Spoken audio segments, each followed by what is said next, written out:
तमिल नाडु हुकूमत ने Madras high court के उस हुक्म के खिलाफ सुप्रीम कोर्ट से रुजू किया है जिसमें रियासत भर में गाय और बछड़ों के ज़िबाह पर मुकम्मल पाबंदी आयद करने की हिदायत दी गई थी।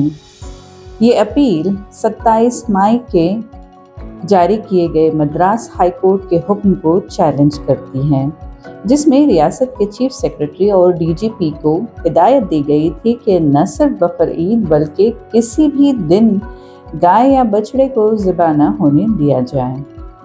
अदालत ने यह हिदायत 1976 के एक हुक्म की बुनियाद पर दी थी, जिसका मकसद दूध की पैदावार और देही मईशत का तहफ़्फ़ुज़ बताया गया था। ताहम तमिलनाडु हुकूमत का मौक़िफ़ है कि हाई कोर्ट का हुक्म रियासत के तमिलनाडु एनिमल प्रिजर्वेशन एक्ट 1958 के ख़िलाफ़ है।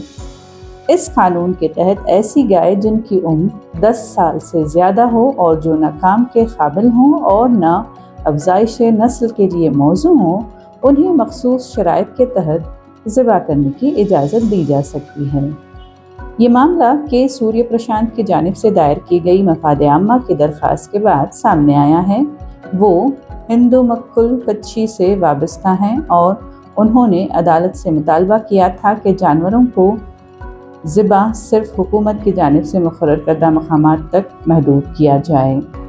अब इस मामले पर सुप्रीम कोर्ट में समाअत होगी, जहां ये फैसला किया जाएगा कि मद्रास हाई कोर्ट का हुक्म बरकरार रहेगा या तमिलनाडु हुकूमत के मौक़िफ़ को कानूनी तहफ़्फ़ुज़ हासिल होगा।